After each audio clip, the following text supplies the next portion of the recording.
Hello everyone, MD Gurukul में आपका स्वागत है। तो आइए आज करते हैं समास। देखिए, इसके पहले मैंने कल संधि पूरी कंप्लीट कर दी है और इसके पहले वर्णमाला तथा पहला चैप्टर में हिंदी भाषा का इतिहास। जिन्होंने भी वो चैप्टर नहीं देखे हैं तो पहले जाकर वहाँ उन चैप्टरों को देखिए, जिससे और भी समझ में आएगा समास और संधि। जैसे वर्णमाला है, वर्णमाला के बिना संधि और समास समझना नामुमकिन सा है। तो वर्णमाला चैप्टर पहले देखिए प्लेलिस्ट में जाकर, बहुत ही आसान भाषा में करवाया है मैंने। तो अब आइए समास समझते हैं। देखिए, समास का मतलब क्या है, पहले समझेंगे समास का शाब्दिक अर्थ। देखिए, समास का शाब्दिक अर्थ है संक्षेप। तो समास मतलब क्या होता है, किसी चीज को सिकोड़कर छोटा करना या कम करना या संक्षेप करना, तो उसे कहते हैं समास। ठीक है, कभी कभार देखिए समास और संधि में अंतर आ जाता है। समास क्या है और संधि क्या है। तो संधि वर्णों का मेल संधि है, यानी कि छोटा आ छोटा आ के साथ, छोटा आ छोटे ई के साथ, ई का ए के साथ। ठीक है, तो स्वरों का मेल या वर्णों के मेल को संधि कहा जाता है और शब्दों के मेल को समास कहते हैं। इसमें देखिए शब्दों का मेल होता है और संक्षिप्तीकरण होता है। जैसे कि कमल के समान नयन, तो क्या बोलेंगे, कमल नयन, यानी कितने छोटे एक शब्द में कर दिए कमल नयन कहकर पूरे चार अक्षरों को, चार शब्दों को एक शब्द में कह दिया। तो यही है समास। देखिए, समास का यदि विलोम शब्द आए तो क्या कहेंगे, समास का विलोम होता है व्यास। ये क्वेश्चन आता है, समास का विलोम व्यास। क्योंकि समास मतलब होता है संक्षिप्त करना, छोटा करना, व्यास मतलब होता है फैलाना। ठीक है, जैसे महर्षि वेद व्यास, इनका नाम वेद व्यास क्यों पड़ा, पहले इनका नाम था कृष्णद्वैपायन।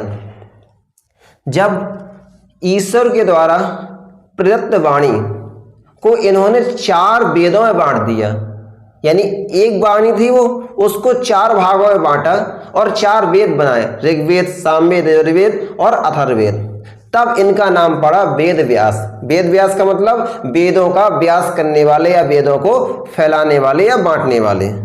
ठीक है, तो व्यास का मतलब क्या होता है, व्यास का मतलब होता है फैलाना और समास का मतलब संक्षिप्त करना। तो याद रखेंगे आप। अब देखिए, समस्त पद, सामासिक पद किसे बोलते हैं, समस्त पद। तो समास के नियमों से बना शब्द ही समस्त पद है। ठीक है, जैसे कि प्रतिदिन, कमल नयन, तो समस्त मतलब होता है पूरा।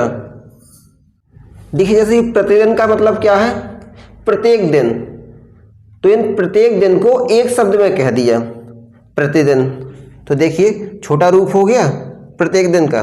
तो यही है समस्त पद या यही है समास। ठीक है, अब देखिए समास विग्रह क्या है।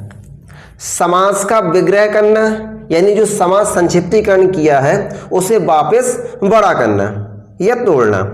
देखिए, शाब्दिक अर्थ समझना बहुत जरूरी है। हर एक भाषा, हर एक विषय के लिए शाब्दिक अर्थ से बहुत मतलब निकलता है। जैसे आपने यदि हिंदी में शाब्दिक अर्थ किसी का निकाल लिया तो आपसे हिंदी बन जाएगी। मैथ में यदि, मैथ में भी ऐसा ही होता है। मैथ में जो नियम होते हैं उनमें जो शाब्दिक अर्थ फिट होता है उसे समझिए मैथ हल हो गई। जैसे विज्ञान है, विज्ञान में भी, साइंस में भी शाब्दिक अर्थ समझना बहुत जरूरी है। यदि शाब्दिक अर्थ आपने समझ लिया तो साइंस बहुत जल्दी आ जाती है। इसलिए शाब्दिक अर्थ समझना बहुत जरूरी है। देखिए, मैं डेली दोपहर 1 बजे साइंस करवा रहा हूँ, उसे और बहुत सरल भाषा में करवा रहा हूँ, जिसका और मेरी हमेशा हैबिट है शब्दों को तोड़कर बताना। तो उस क्लास को जरूर ज्वाइन करें, जिससे कि आपकी साइंस कंप्लीट हो जाएगी। उसके बाद में जीके करवाऊंगा। एक बुक है खान सर की, तो उसी में प्रीवियस ईयर क्वेश्चन दिए गए हैं, उन्हीं को मैं कंप्लीट करवा रहा हूं और जो उसमें ऑप्शन दिए गए हैं पूरा उनके बारे में डिटेल बताता हूं। तो आप उस क्लास को जरूर ज्वाइन करें, जिससे कि आपकी जो भी समस्या होगी, हर एक डाउट आपका खत्म हो जाएगा।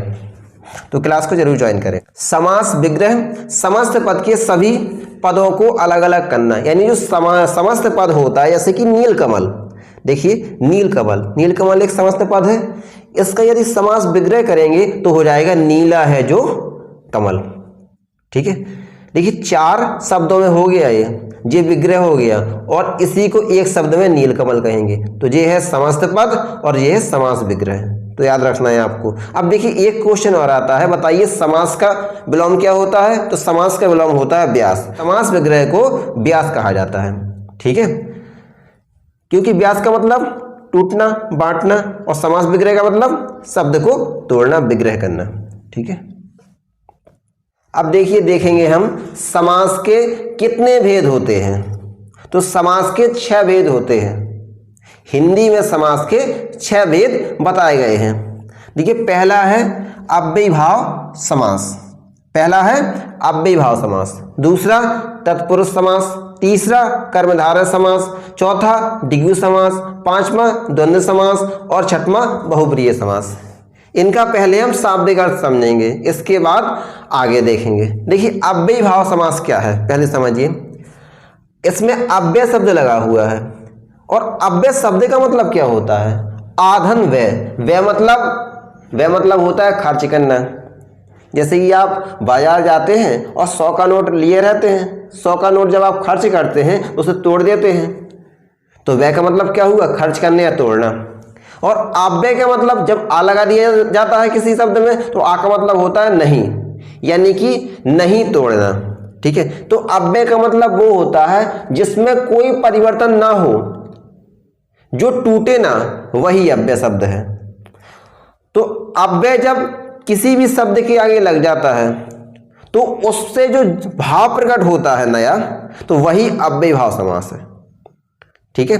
तो अव्यय शब्द जहां कहीं लग जाता है शब्द के पहले और उससे जो नया भाव प्रकट होता है उसे ही अव्ययीभाव समास कहते हैं, ठीक है। अव्यय शब्द कौन कौन से होते हैं जी अभी आगे हम पढ़ेंगे, जैसे कि अनु, बड़ा आ, प्रति। देखिए बड़ा आ है, बड़ा आ का एक ही अर्थ होता है, इसका अलग अर्थ नहीं होता है, ना ये टूटता है, ठीक है। जैसे प्रति है, प्रति का एक ही अर्थ होता है, प्रति का मतलब प्रत्येक या एक, इसके दूसरे अर्थ नहीं होते, ना ये टूटता है, इसीलिए अव्यय शब्द है। जब किसी शब्द के आगे जुड़ जाता है तो पूरा उसका अर्थ चेंज कर देता है। जैसे दिन, दिन का मतलब दिन होता है, और यदि इसमें प्रति जुड़ जाएगा तो प्रतिदिन हो जाएगा, इसका मतलब प्रत्येक दिन। ये हो गया प्रतिदिन अव्ययीभाव समास। अब देखिए देखेंगे हम तत्पुरुष समास। तत्पुरुष में आपको विभक्तियां पढ़नी पड़ेंगी, याद करनी पड़ेंगी, तो अभी मैं करवाऊंगा। तत्पुरुष में जब आप 6 विभक्तियों को याद कर लेंगे तो तत्पुरुष समास आ जाएगा। अब देखिए कर्मधारय समास। कर्मधारय यानी जो कर्म को धारण करे, कर्म को जो धारण करेगा, कर्म को जो करेगा उसके अंदर एक विशेषता आएगी, ठीक है। तो कर्मधारय की क्या खासियत होती है? इसमें एक विशेषण होता है और उसी के बगल में, विशेषण के बगल में विशेष्य रखा रहता है, यानी जिसकी विशेषता बताई जाती है उसी शब्द में होता है और जो विशेषता है वो वही उसी शब्द में होती है। जैसे कि कमल नयन, तो कमल धन नयन, यानी नयन कैसे हैं, किसकी विशेषता बताई जा रही है? नयन की। नयन कैसे है? कमल के समान है। देखिए कमल एक विशेषण है और नयन क्या है? नयन एक विशेष है, इसकी विशेषता बताई जा रही है। तो कमल नयन कौन सा समास है? कर्मधारय, यानी इसमें विशेषता और विशेष साथ साथ रखे रहते हैं और जिसमें भी विशेषता हो वो है कर्मधारय। अब देखिए द्विगु। द्विगु क्या है? द्विगु संख्यावाची कहलाता है, जिसमें भी संख्या दी रहती है वो द्विगु समास है। अब देखिए द्वंद्व समास। द्वंद्व मतलब होता है दो, जैसे आपने सुना होगा द्वंद्व युद्ध। द्वंद्व युद्ध मतलब दो लोग जहां लड़ते हैं साथ साथ, तो वो कहलाता है द्वंद्व। द्वंद्व मतलब दो। इसमें क्या होता है? इसमें दो चीजें होती हैं विलोम, जैसे माता पिता, भाई बहन, पाप पुण्य, अच्छा बुरा, रात दिन, ये दो शब्द होते हैं और जस्ट अपोजिट होते हैं एक दूसरे के। तो द्वंद्व समास की यही खासियत होती है। द्वंद्व मतलब होता है दो, तो दो शब्द होते हैं जस्ट अपोजिट, जहां देखिए तो वहां द्वंद्व समास लगाइए। अब देखिए बहुब्रीहि समास। बहुब्रीहि, देखिए बहुब्रीहि में क्या होता है? बहुब्रीहि में दोनों विशेषताएं होती हैं, दोनों विशेषताएं होती हैं और किसी तीसरे की विशेषता होती है। कर्मधारय और बहुब्रीहि में यही अंतर होता है।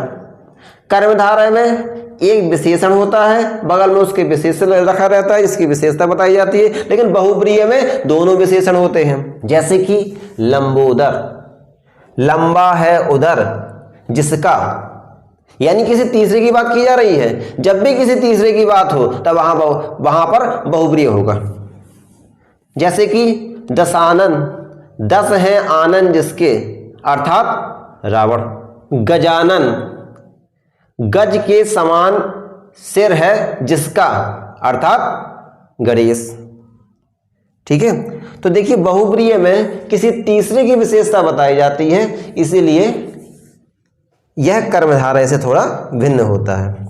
अब देखिए, अब हम देखेंगे कि जो पूर्व पद और उत्तर पद के हिसाब से जो 6 जो समास हैं इनको किस प्रकार बांटा गया है। देखिए पहले समझिए पूर्व पद क्या होता है।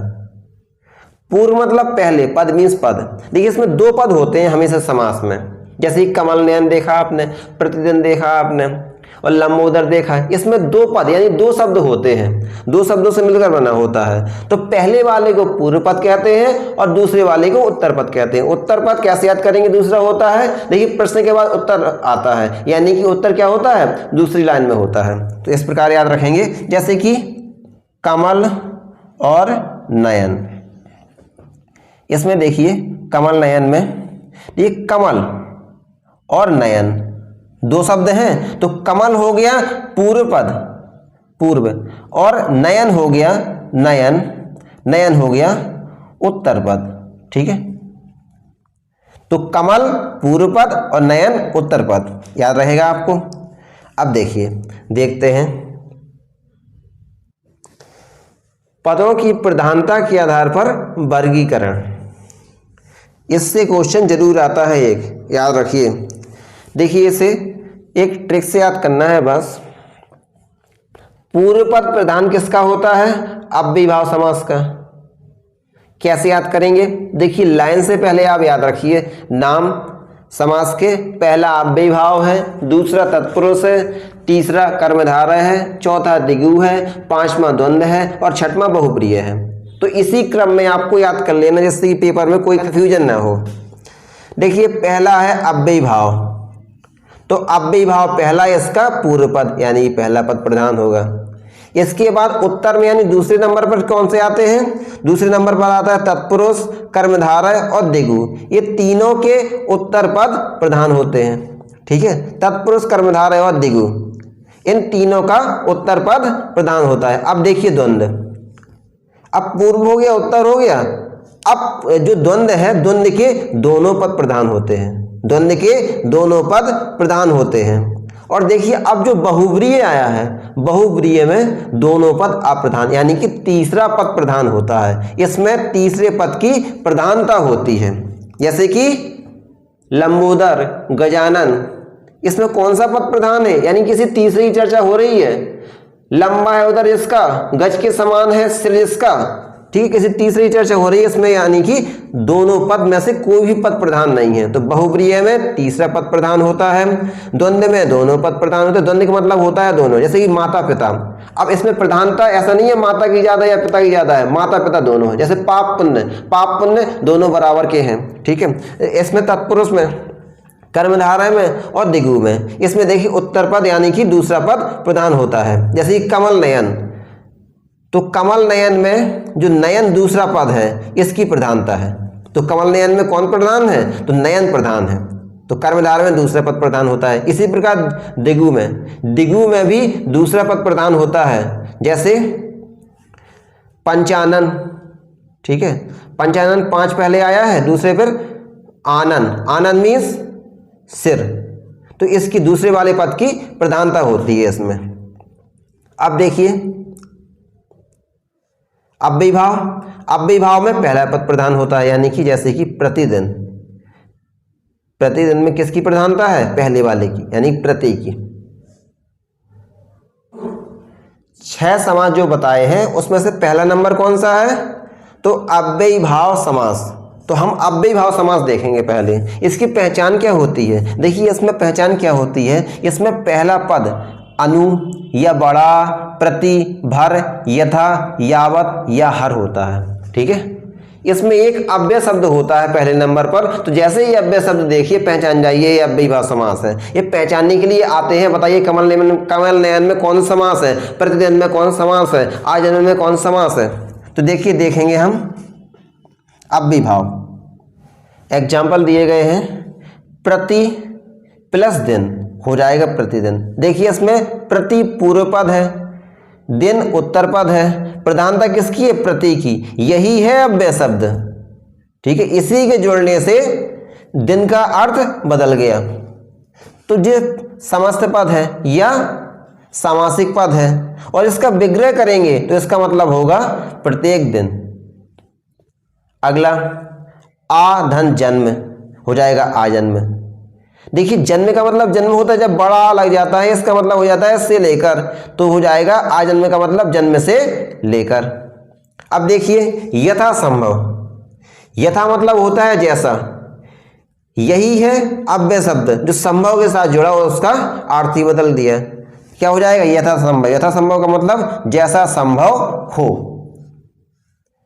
अब देखिए अनुरूप, रूप, रूप में अनु लगा दिया तो इसका अर्थ ही बदल गया, हो जाएगा अनुरूप, मतलब रूप के युग। ठीक है, अनुरूप आपने सुना होगा, जब ऐसे लड़का लड़की को देखने जाता है, लड़का लड़की तो सभी लोग कि ये लड़का उस लड़की के अनुरूप है या ये लड़की उस लड़के के अनुरूप है, मतलब जैसा उसका रूप है उसका भी वैसा ही इसका रूप है, तो उसे बोलते हैं अनुरूप। ठीक है, अब देखिए भरपेट। देखिए पेट में भर लगा शब्द अव्यय शब्द, तो भरपेट, भरपेट का मतलब हो गया पेट भर के। अब देखिए प्रतिधन कूल, तो हो जाएगा प्रतिकूल, प्रतिकूल का मतलब इच्छा के विरुद्ध। हाथ प्लस हाथ हो जाएगा हाथों हाथ, इसका मतलब होगा हाथ ही हाथ में। यानी देखिए हाथों हाथ कहते नहीं है, वो काम हाथों हाथ हो गया, यानी एक हाथ से दूसरे हाथ दिया, दूसरे हाथ से तीसरे हाथ दिया, इस प्रकार वो काम आराम से हो गया। ठीक है, तो हाथों हाथ इसका मतलब है हाथ प्लस हाथ या हाथ ही हाथ में ये काम हो गया। क्लियर। अब बताइए अव्ययीभाव समास के बाद कौन सा समास आता है, अब आता है तत्पुरुष समास। और तत्पुरुष समास के 6 भेद होते हैं, समास के भी 6 भेद होते हैं और तत्पुरुष समास के भी 6 भेद होते हैं। तो देखिए देखेंगे हम, पहला कर्म तत्पुरुष जिसे कहते हैं द्वितीय तत्पुरुष, दूसरा करण तत्पुरुष जिसे कहते हैं तृतीय तत्पुरुष, तीसरा संप्रदान तत्पुरुष जिसे कहते हैं चतुर्थी तत्पुरुष, चौथा अपादान तत्पुरुष जिसे कहते हैं पंचमी तत्पुरुष, पांचवा संबंध तत्पुरुष जिसे कहते हैं षष्ठी तत्पुरुष, और छठवां अधिकरण तत्पुरुष जिसे कहते हैं सप्तमी तत्पुरुष। देखिए ये आपको याद करके आना है कल, इसके बाद मैं कल तत्पुरुष समास पूरे डिटेल से बताऊंगा। देखिए इसमें क्या है, कर्ता ने कर्म को, कर्ता इसमें प्रयोग नहीं होता है, लेकिन आपको याद इसी प्रकार करना है जी, और लिखना है कर्ता ने कर्म को करण से के द्वारा संप्रदान के लिए अपादान से अलग होने में संबंध काकी के अधिकरण में पर। ठीक है, तो कैसे याद करेंगे, कर्ता ने कर्म को करण से के द्वारा संप्रदान के लिए अपादान से अलग होने में संबंध काकी के अधिकरण में पर। काफी लोगों को याद भी होगा। तो देखिए इसी से तत्पुरुष होता है सॉल्व, पहला, दूसरा, तीसरा, चौथा, पांचवा और एक छठवां। तो कर्म को कर्ता ने, देखिए इसे समझिए थोड़ा, ये है क्या, ये विभक्तियां होती हैं। जब भी ने देखें आप, उसके पहले जो शब्द लगा हुआ है तो वो है कर्ता। कर्ता ने, जैसे कि राम ने रावण को सीता को छुड़ाने के लिए बाण से मारा, तो देखिए इसमें राम ने, यानी राम क्या है, राम करता है, इसके बाद ने लगा हुआ है। राम ने रावण को, इसमें देखिए कर्म कौन सा है, तो रावण को, इसमें कर्म क्या है, कर्म है रावण। राम ने रावण को, देखिए किसके लिए, सीता को छुड़ाने के लिए, यानी संप्रदान के लिए होता है। तो इसमें संप्रदान क्या है, सीता के लिए। राम ने रावण को सीता को छुड़ाने के लिए बाण से मारा। इसमें देखिए बाण से, इसमें से दो जगह आता है, करण में भी आता है और अपादान में भी आता है। लेकिन अपादान का मतलब होता है अलग होना और करण का मतलब होता है से द्वारा कोई चीज, कोई काम करना। तो बाण के द्वारा काम किया गया। जैसे आप पेन से लिखते हैं, यानी पेन को आप अलग नहीं कर रहे हैं, पेन से लिख रहे हैं, इसीलिए करण कारक प्रयोग होगा इसमें से का। ठीक है, तो इसमें क्या होगा प्रयोग? बाण से के द्वारा, यही के द्वारा हो सकता है इसमें, तो बाण से करण कारक। ये देखिए अब इसके बाद आता है अपादान। अपादान का मतलब होता है जहां अलग होने का भाव हो, यानी कि जैसे कि वो धन से मुक्त हो गया या ऋण से मुक्त हो गया, यानी कि ऋण उससे अलग हो गया या धन उससे अलग हो गया। जहां पर भी अलग होने का भाव हो और वहां से हो, वहां पर होता है अपादान। अब देखिए संबंध, संबंध काकी के। हमेशा जब भी किसी संबंध बताया जाता है तो कहा जाता है ये उसका लड़का है। जैसे राम का कोई लड़का है, ये राम का लड़का है। लड़के का संबंध किससे बताया जा रहा है? राम से, तो बीच में का लगाएंगे।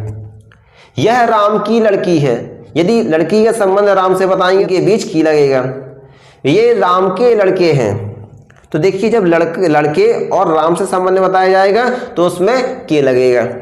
तो देखिए संबंध का मतलब क्या होता है, इस प्रकार आपको याद रखना है, संबंध का की के। और अधिकरण में पर, कैसे याद रखेंगे अधिकरण में पर? इसका मतलब होता है में का मतलब देखिए, में का मतलब किसी चीज के ऊपर कोई चीज रखी हो, या किसी चीज में चारों में से कोई चीज फेमस हो, या उसमें अलग दक्षता हो, यूनिक चीज हो, तो वो भी अधिकरण में आ जाता है।